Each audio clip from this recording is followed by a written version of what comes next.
Hi, I'm Irving, and I'm an Adamaniac. When we last saw the dynamic duo, they were more like two dynamic Unos.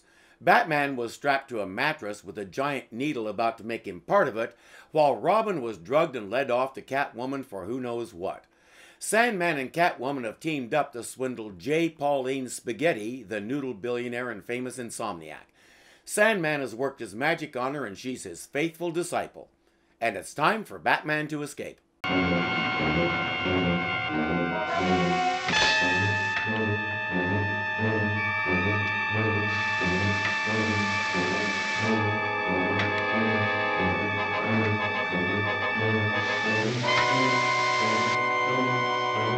Why didn't it cut that one too? It didn't even puncture it. But we know the answer. Batman only needs one hand free to be awesome.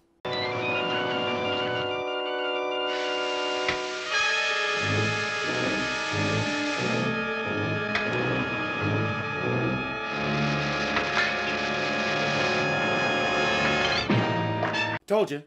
Meanwhile, Catwoman is sending Robin into a maze of her own creation. The undercover policewoman is in there somewhere, and she tells Robin to head in and get equally lost. No, I'm not going in that maze. I'm wide awake now, and This catamizer contains deadly catasonic acid, boy wonder. Which do you prefer? Taking a chance on getting out of the maze in an hour, a week, a year? Or being catalyzed here in a matter of seconds? Well, since you put it so nicely, he heads on in. But there's something I want to know. What's this thing for?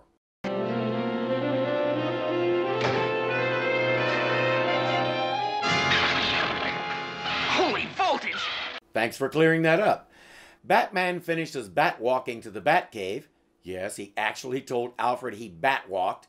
And they head over to a board to locate the Batmobile. Aha, good. The Batmobile is still transmitting its location signal. Strange. It seems to be passing through a rundown factory area. Doesn't every city have a rundown factory area? Where do you think your rundowns come from? Now the question is how to get there. Let me take you in on the Alf cycle, sir. I don't think we shall attract much attention. An English butler and Batman on a bicycle won't attract that much attention. Well, this is the city where the Archer was running around on a horse shooting arrows all over the place and nobody thought it was all that odd. So maybe Alfred's right.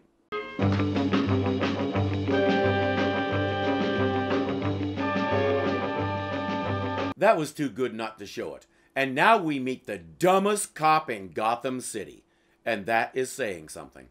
That's funny. It looks just like the Batmobile. All the new cars look alike this year. I know, right? It seems like every showroom has a car with a bat painted on the side and rocket tubes on the back.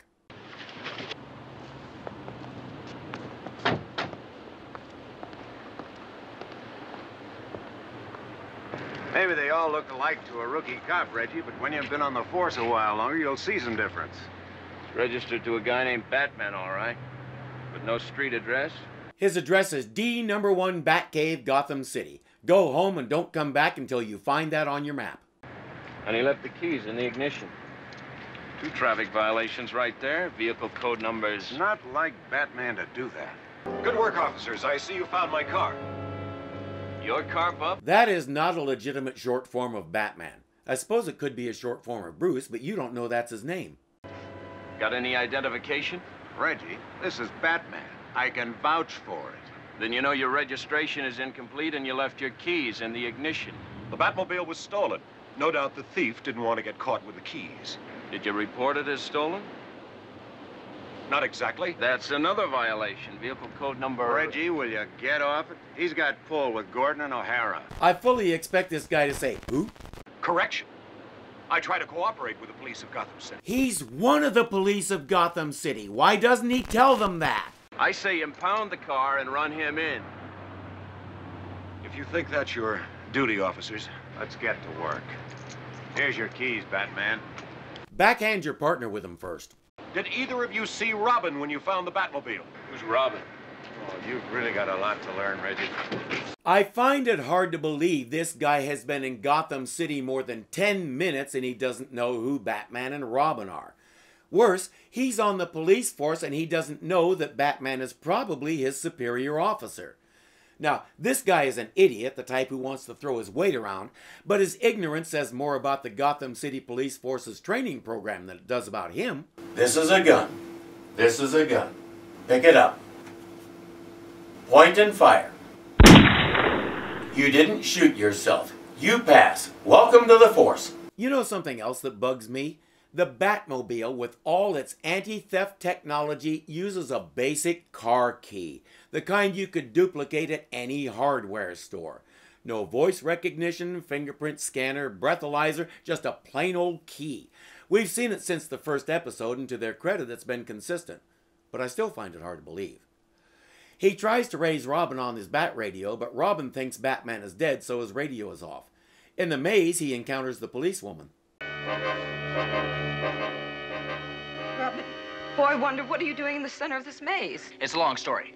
Who are you, Katarina? Also policewoman Mooney. Where's Batman?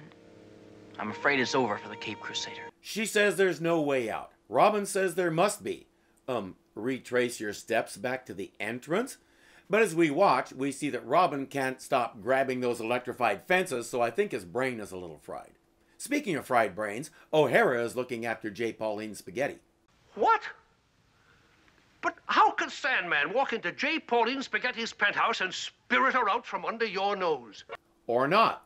She said he was her savior and demanded we let him in. It's hard keeping saviors out, Commissioner.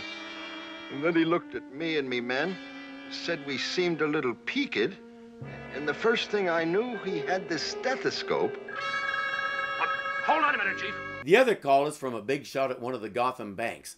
Dr. Somnambular was just there with J. Pauline Spaghetti, and he's giving Batman Catwoman's address. What were they doing there? It's rather sweet, really. It seems the billionaire Noodle Queen and her doctor are eloping. She cashed a counter check for $200 million just to see them through. Are you sure that's enough? The doctor might want extra fries. Eloping where? They happen to mention J. Pauline Spaghetti Island. Sentimental, isn't it? The site of her first noodle factory. Gordon gives Batman the address and he heads to Catwoman's lair. How do I know this isn't some kind of trick, Batman? It's no trick, Catwoman. It's the truth. How else would I have learned the location of your cat lair? Good detective work? Oh, wait, never mind. Sandman? Eloping with J. Pauline Spaghetti? And all those beautiful billions I suspect you wanted to get your paws on. But there is one way he might be stopped if I can count on your help. You can count on me for anything. Is it time for the awkward seduction scene again? To get even with that two-faced continental traitor. Oh, well. He asks about Robin and she tries some more moves. But this is Batman. He thinks women are just soft, round men, as Captain Nice put it. So she has Kitty take him to the maze. Catty? Pack it once. We're catching the first plane to the Canary Islands. You just missed that plane, Catwoman. How'd you get in here? Wherever there's a cat, Catwoman, there's usually a back alley. There is no doubt in my mind that Batman told him that. No way did O'Hara think of that on his own. For the last time, what do we have here? Batman in and out of Catwoman's amazing maze in no time. Back in the Batmobile with Robin. There's a lot of tell, don't show in this episode. I suspect the narrator gets paid by the word. They hop in the Batboat and head for J. Pauline Spaghetti Island. She and the doctor are already there and she's giving him a tour of the factory. This is where it all ended, at least for her first husband. Your first husband? Yes, J. Peter Spaghetti. He fell into a kneading machine. And my second husband, J. Phineas Spaghetti, he dried to death on a vermicelli tray. I see a somewhat unsettling pattern forming here. And my third husband, J. Patrick Spaghetti. Cut. Cut?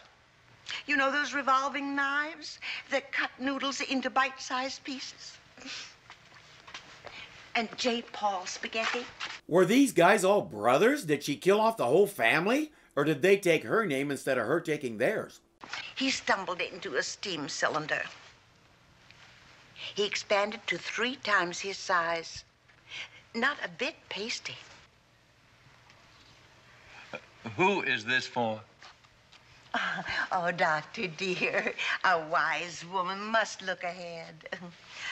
I suggest you cancel the wedding and remain just good friends. And whatever you do, don't take her name. Sandman, look at the living mattress. You two again? Intruding as usual? Yes, Sandman, this little sleepwalk is over. Pardon me, dear lady. Why does he have a bunch of baby toys in his coat? Fight time.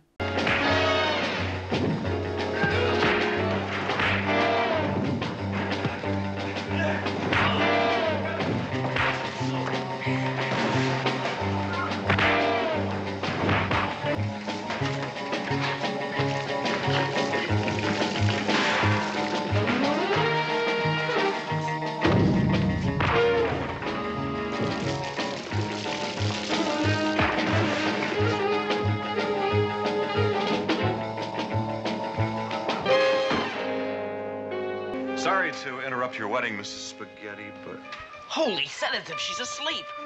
I don't think sedatives had anything to do with Robin, but she certainly is blissfully, vertically, deeply asleep. Now you know how to get her to sleep. Hold gladiator matches. In the epilogue, Aunt Harriet has an idea to run by Bruce and Dick. A maze in the front garden. A maze? Yes, Dick. Like they have in the gardens of old European palaces. Lovely. Now just think of the fun we'd have at parties with our friends trying to find their way to the center. Indeed, madam. Very tricky. Actually, not so tricky, Alfred. You see, most mazes are based pretty much on the same pattern. Upon entering, you turn to your left. Then on the first two occasions where you have a choice, you keep right. Thereafter, you keep to your left. Is that how you found?